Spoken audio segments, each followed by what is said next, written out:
welcome to Candid Conversations on our blog and also on our YouTube site. Candid Conversations, of course, is at one-on-one-candidconversations.blogspot.com. My name is Clip, and today I have an expert. I guess you could call him an expert in safety, if you will, because it's an important topic. We're talking about avalanches. And avalanches happen a lot, but what happens in a lot of cases is people get caught in them. And I'm speaking with Jim Frankenfield. He is a specialist in this kind of field, and he's here to talk today about his book and, of course, about what he does with respect to avalanches. Jim, nice to meet you. Hi, Cliff. So you have a book that I came across on a website here, and this book is all about avalanches and what went wrong, how people got into the situations they did. What prompted the book? Why did you decide to write a book about this kind of thing? Well, the book is just a new approach to what I've been doing for about 25 years or more on the website, avalanchecenter.org. That started when the internet was new, and the mission has been avalanche safety. There is sometimes some technical information and resources, but mostly we're trying to help people get the resources they need and the education they need to stay safe. And we have an archive of avalanche incident reports from all over the world. For the US, they're mostly complete. For Canada, they're complete for many years, but not all. And then we have reports from other parts of the world. So we've always archived these accidents and the reports. And I started making education available, or trying to, about long before it was trendy, about 2008, so about 14 years ago.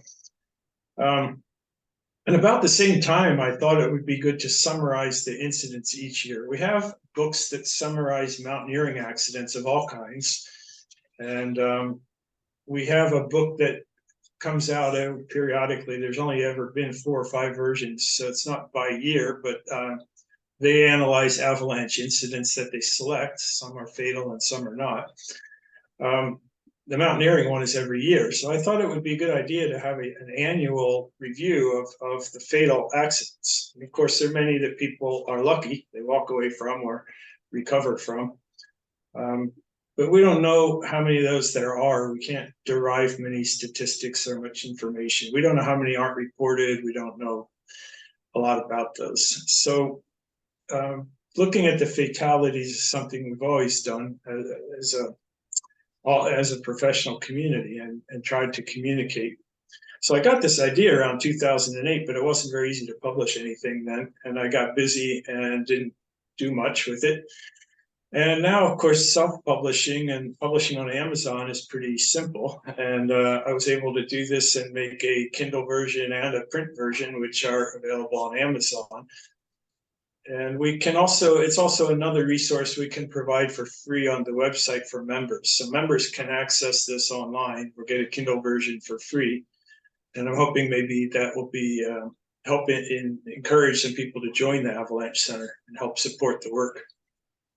Yeah, it's an important thing, that's for sure. It's critical. I mean, people are doing things out there that are that are extremely dangerous when it comes to snowmobiling, skiing, and other winter sports. I mean, I saw a commercial recently here in Canada about people going near dams, and I was like, what are people doing? Why would somebody be so crazy as to think that they go near a dam or into an avalanche zone and they're going to get away with it for, they might for 1 or 2 times, but not 3 or 4. After some point in time, you're going to find yourself in a pretty bad spot. What's the one of the questions I would have is, what's the expert level of those people who have been involved in these incidents? Are these people who are experts, or are they just novices that get into this? Well, this is an interesting question, and actually it ranges through the whole span of experience. we have, especially in Canada, there's a very large helicopter skiing industry. Mm. So all winter long, they drop people off at the top of untracked slopes in the wilderness. That's, it may seem pretty high risk. And we do have some accidents that happen in that activity. But if you consider the amount of exposure they have, their track record is pretty good. They have a lot of records and they collect a lot of data and they make very well-informed decisions. Then we have people that recreate and they take an avalanche course, and that could be a good thing or a bad thing in different ways. It makes them aware, and it makes them aware of some of the things they should consider when they go into avalanche terrain. But sometimes it gives them a sense that they can make a better, more of a data-based decision than they really can. And sometimes they think that they can look at things that will give them an answer that are not really the right things. Last year, it wasn't all that bad a year as the numbers go compared to other years. Mm. We had quite a few that were small avalanches, so they weren't large and they weren't areas that you would expect to avalanche. But it was still enough snow to bury somebody. Mm-hmm. And one of the common problems last year seemed to be, and I think this is something that a lot of us do, in small terrain, when we're not looking at a big avalanche slope, we can get complacent and we don't watch our partners. So there were cases where somebody was taking a break and their partner was riding on a small hill and got buried and they didn't notice it for a few minutes. Especially on a small slope, if you had recovered that person very quickly, they would have a better chance. And I don't want to criticize that because I think it's something we all do. We get complacent. We think it's a small slope. We think it's been a safe day, and we think a few minutes of break is okay. But we really need to be watching each other. So if something does happen, we see it. And we need to have safety equipment, carry the safety equipment to locate and recover partners. And this year so far, we're seeing a lot of incidents it's not a lot this year either, but the ones we are seeing seem to be people who are not well informed. They don't know that there's an avalanche advisory. They're not carrying safety equipment. And they haven't been reached with this information or known enough to seek out this information. So this year is a bit different. We had a lot of incidents in the COVID year, 2020, 21. Mm-hmm. And a lot of those people were more experienced skiers. That doesn't mean they're experienced at avalanche safety, but they've been skiing in the backcountry for many years, and most of them presumably had avalanche education. So that was a different year. So it varies a lot. Has there ever been a really bad year for that sort of thing? Like, have you ever seen a peak in this, or is this pretty much averaged out over the years? Well, if you look at the last 10 years, usually when we write a book or post updates on the website, you go back to the 10-year average. There are some really bad years like 2020, and then there's really low years when we have very few. Mm-hmm. And a lot of this has to do with the nature of the snowpack, and this is what people need to learn about in their avalanche courses. Most of our avalanches in the U.S. and probably this is it probably is true in Canada too. Most of them are inland; they're not in the coastal range. Mm-hmm. There are fatalities that happen in places like California or the Coast Range of BC. But we have a lot more accidents in places like Colorado. In the U.S., Colorado leads the way. Mm-hmm. And this is just the nature of the snowpack. One of the problems in 2020 was that we had a very thin snowpack, which means that you end up with a bunch of snow at the ground at the bottom. It looks like sugar. And then you get snow on top of that, but you don't get a lot of snow. You get snow that forms a slab on top of that. And that layer underneath can't support it. And in a place like the maritime snowpacks, we usually have thick snow. The snow is heavy, it comes frequently, it's wet, and we don't have that same kind of layering. So we see a lot of variation from year to year depending on the snowpack that results from the weather or the climate that year. It does tend to average out over time, but it can vary a lot from very few to very many incidents. Oh, okay. So it depends on the snowpack, what kind of snow is out there, and so on. Another factor I would assume, and hopefully it's not the case, but have you noticed things like impairment due to drug or alcohol use when people go up on the hills?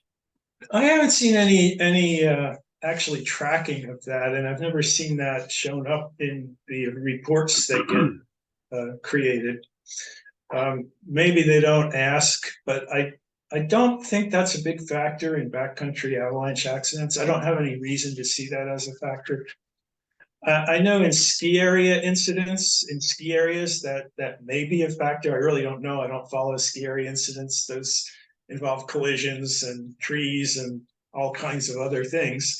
Right. And I know in ski areas that there are sometimes some drug and alcohol use, but I haven't seen any sign of that in backcountry avalanche incidents, and I really wouldn't know about ski area incidents. Yeah, so it seems like what you're saying is that people are just not keenly aware of what's going on with conditions, or they have not been properly educated. They go into these areas thinking, "Oh, I'm good, I'm safe," and all of a sudden they find themselves facing a wall of snow coming down on them, and it can be pretty quick, can't it? An avalanche is a very fast-moving event. Is that the case with regard to this? This is just all of a sudden it just happens. Is that would that be a true statement? Yeah, it happens very quickly. I mean, one of the things we try to teach people to attempt to do first is to escape, and if they're lucky, they can do that. And there's some remarkable videos of professional skiers that manage to escape even small, fast-moving slides in very steep terrain. But that's not a good thing to count on to be there. You may or may not be able to escape. It's just if you have to try something, you would try that. The other thing is that, especially when we have this situation I talked about, where we have a sugar at the bottom with something like a plate on top of it that cracks, there are certain spots that are weaker. And so we have situations where you can ski around and maybe 5 or 10 people can ski down a slope and they don't hit that spot. If you hit that spot, it doesn't just crack right there. That's not going to be the top of the avalanche. That's going to be the middle of the avalanche. Oh, okay. So all of a sudden you're in the middle of the avalanche slope, which makes escape pretty unlikely. And so that's, and we have situations that we have a rating scale. So the simplest and first step is to check with the local Avalanche Center, if there is one, which in most areas there is. And we have a 5-level scale of low, moderate, considerable, high, and extreme. And most incidents happen when it's considerable, and that actually means that human avalanches are likely. And natural avalanches that happen on their own are possible but not likely. Then we have what we call a scary moderate. Moderate means that you might trigger an avalanche. It's possible, but it's not likely. But we have a situation where it's moderate, but if you do trigger one, it's going to be big.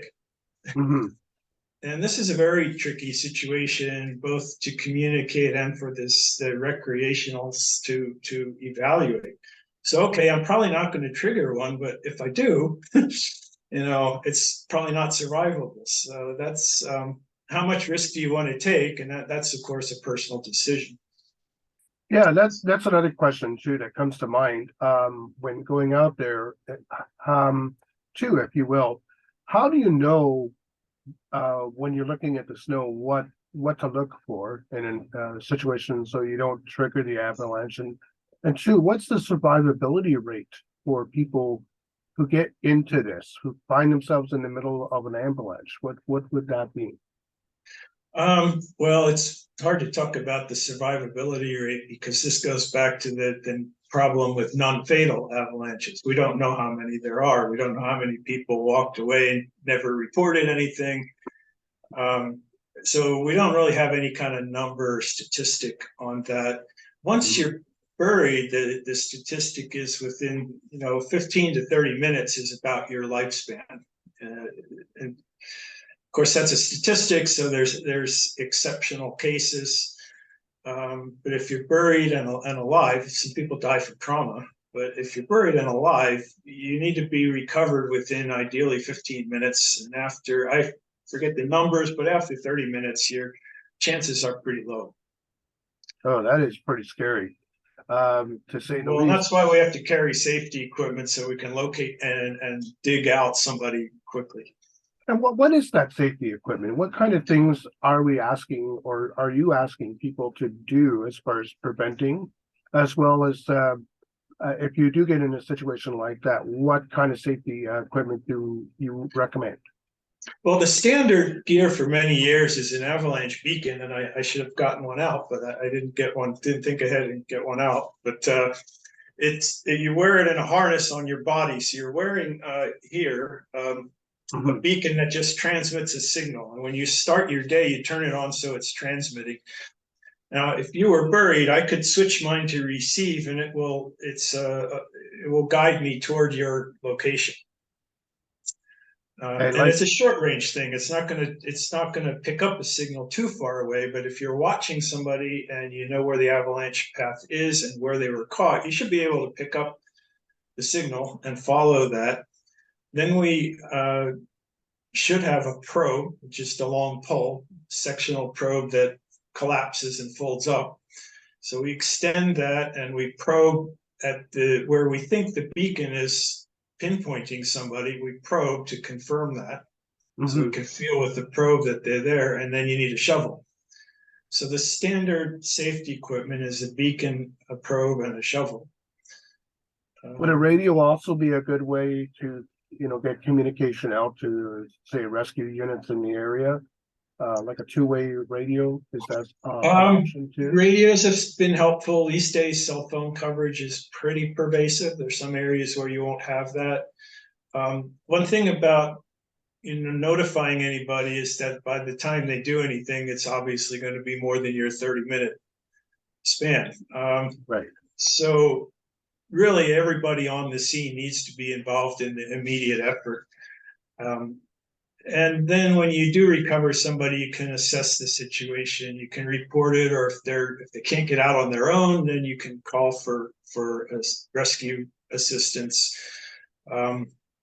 Two-way radios are useful in some places. I've done trips in the Selkirk Range in Canada in winter, and this was maybe 20 years ago or something.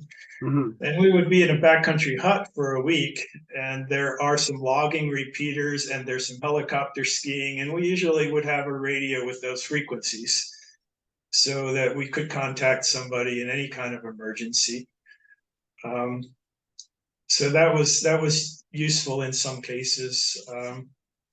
But yeah, some kind of communication equipment that doesn't help you with the immediate rescue, but it does help you get assistance when you know what you need.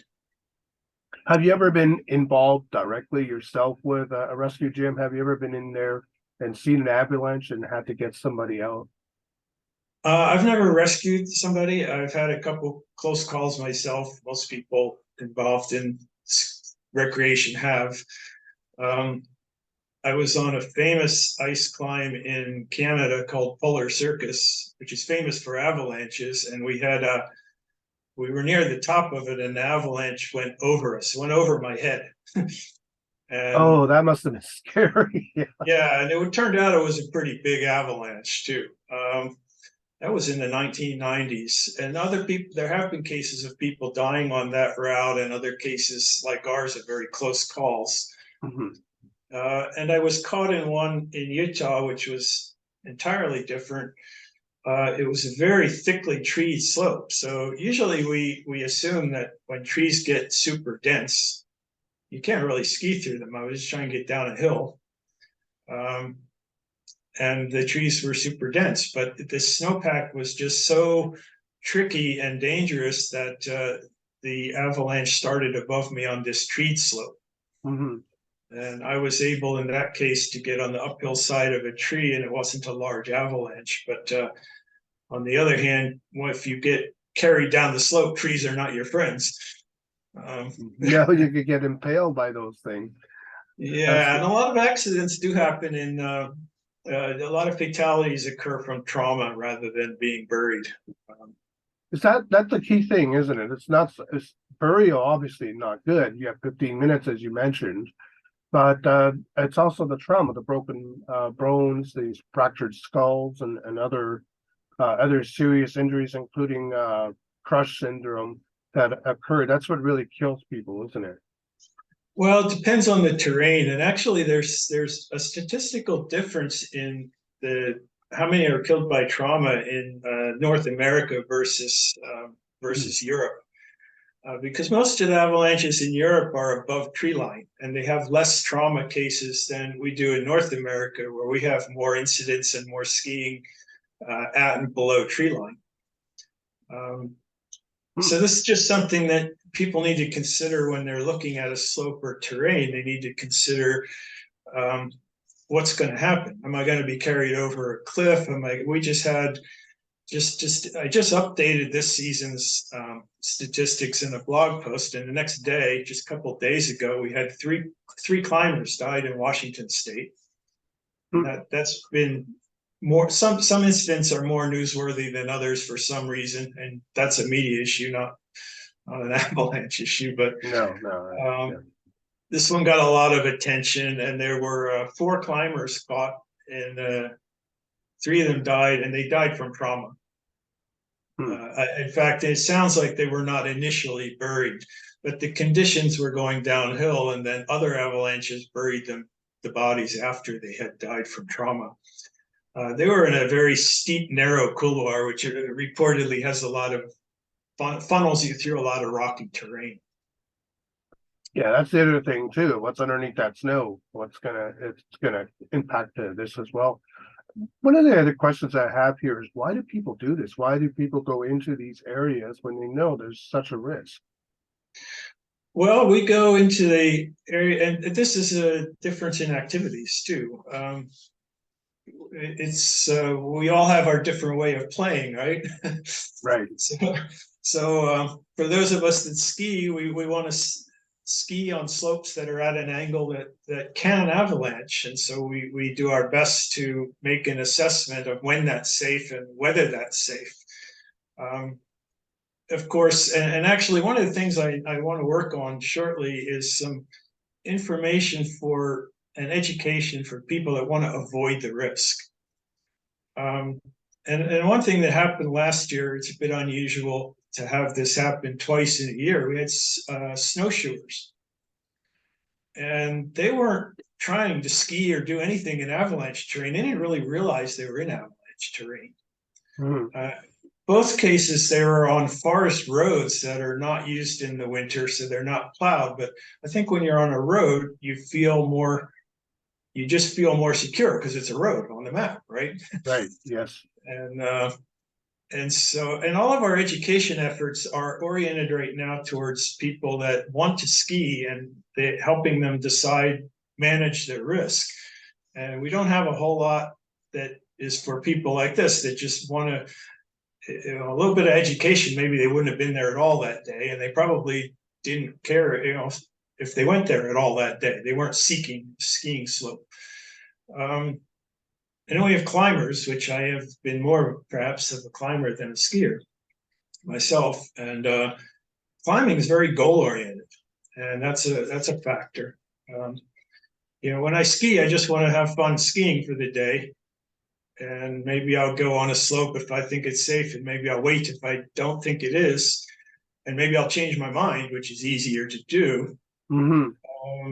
When you're climbing, you're setting out with a goal. It's very goal oriented, and it's also very hard to change your mind. Yeah, once you're up there, you're up there. When you're halfway up and you're going uphill, you're going to be on that slope for quite a while. Coming down, not on the slope that long either. Um, and climbing incidents tend to happen more in the spring. This one did just happen recently, but in spring, the time of day is a big factor. So you get up there halfway up the slope and you're going uphill, which is slow, and the sun's coming up and the sun's warming up that slope and it's softening that slope in the spring. And so we do this for different reasons, and part of the activity is to learn to assess and manage your risk, and Mhm. to consider how much risk you're willing to take. Climbers often are more willing to take more risk than casual skiers are. Oh, okay. One of the things I looked at here was your organization, Avalanche Center .org. Yeah. How did that come about? And what's there for people who want to learn about avalanches?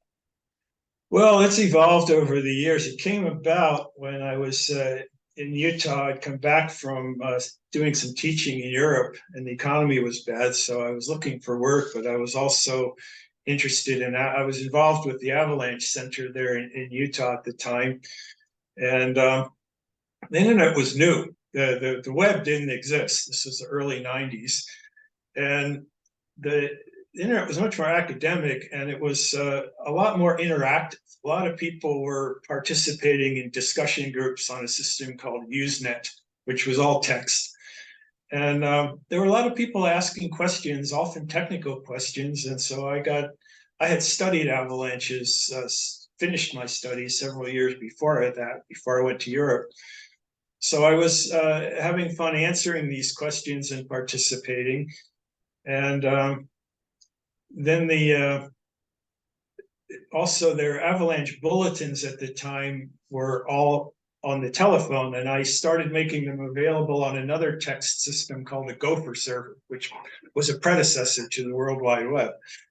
And that was an interesting response. I contacted all of the US avalanche centers, and some of them just laughed it off and didn't know what the internet was. Some of them were like, well, okay, if you want to do it. But I wasn't taken all that seriously.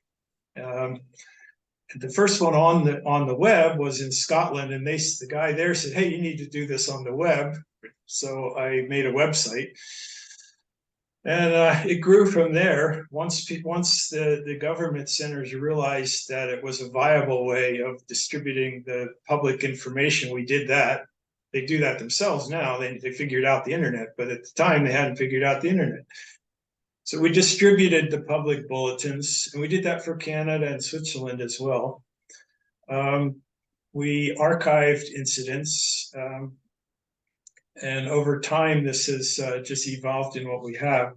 We used to have a lot of educational information posted, but now there's a lot of other better information.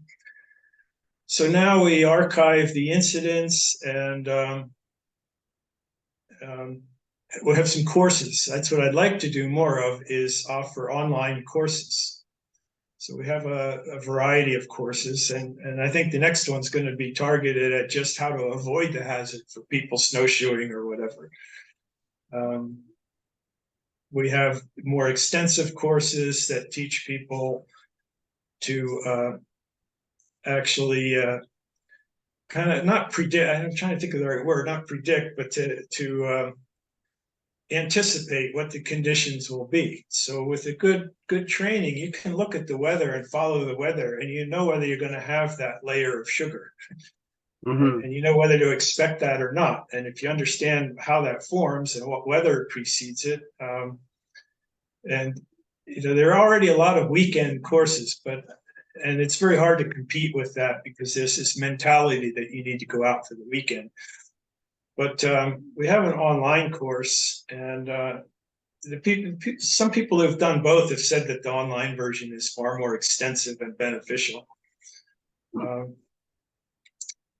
because we can teach you how to do that assessment yourself before you go. One thing about avalanche incidents is that a very large percentage aren't going to be solved by people looking at the snowpack once they're out there. or making a decision. Most of them should have been avoided at home when they made their plan. Very large percentage of these incidents were just a matter of being somewhere they really shouldn't have planned to be, if they knew enough to recognize that. And that requires learning about the weather and the snowpack in some detail. Whereas a weekend course, you follow somebody around and they point some things out. Maybe it's interesting, maybe it's not. That depends on the day you take your class. If it's foggy and the snowpack doesn't have any interesting layers, you're not going to see a whole lot. Yeah, you can't really tell when an avalanche is going to happen when you're just looking at the snow. It's like, oh, here's the point where it's going to do this. You really can't see that. You can identify weak layers, and this is traditionally what we taught people to do: dig a hole in the snow. So you take a class and you go out there and you look around at terrain and you dig a snow pit and you look for these weak layers like the sugar. Right. And you see if they're there. The problem is that these layers aren't consistent. So you can dig a snow pit and not find one, and that doesn't mean that you won't find one 100 yards away. And in fact, I think in 2020, there was an incident in Montana, which, according to one report, was guided. They dug a snow pit about 2 meters deep, looking for all the weak layers, and they decided it was safe, and they proceeded up the slope, and they were clumped together. They weren't spread out, and they had an avalanche that caught a good part of the group. Involved some serious injuries. So much for digging the snow pit, right? I mean, it can be helpful, but it's, a lot of times you're better off learning to make a good plan before you leave home. So decisions really start in the home. If you could do a PSA, and let's do one just for the sake of that, because we'll put it on the blog as a mini here for everybody, and we'll send it to you as well, so that people could see this. But if you could do a public service announcement regarding this, what would you say in that PSA? What would you tell people with respect to avalanches and avoiding these things? Well, if you're going to go outside in the winter, you need to first think about your level of risk. Do you want to avoid any avalanche terrain, which some people do? Do you want to take some risk, or are you a risk taker? And in order to do that, you need to think about your consequences. Okay, what's going to happen if you do get caught? If you take that risk and you get caught. Second, you need to get some information, and there's very basic information, such as this 5-level danger rating for most areas that are frequented. And this is publicly funded, government centers that produce this information. And you can look this up online or call. I think they still have telephone numbers, and you need to read this information that tells you what the current risk is. And you need to think about that in terms of what's acceptable to you. And if you're going to go out and venture into terrain to ski or climb more, you need to take a class of some kind. And everybody just says, "Oh, take this area class." Well, that's not a class; it's a curriculum.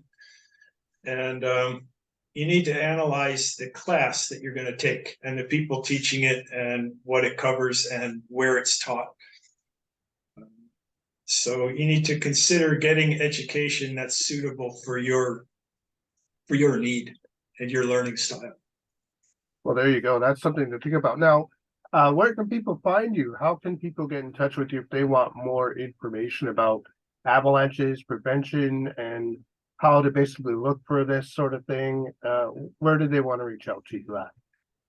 Well, avalanchecenter.org, that's pretty much me.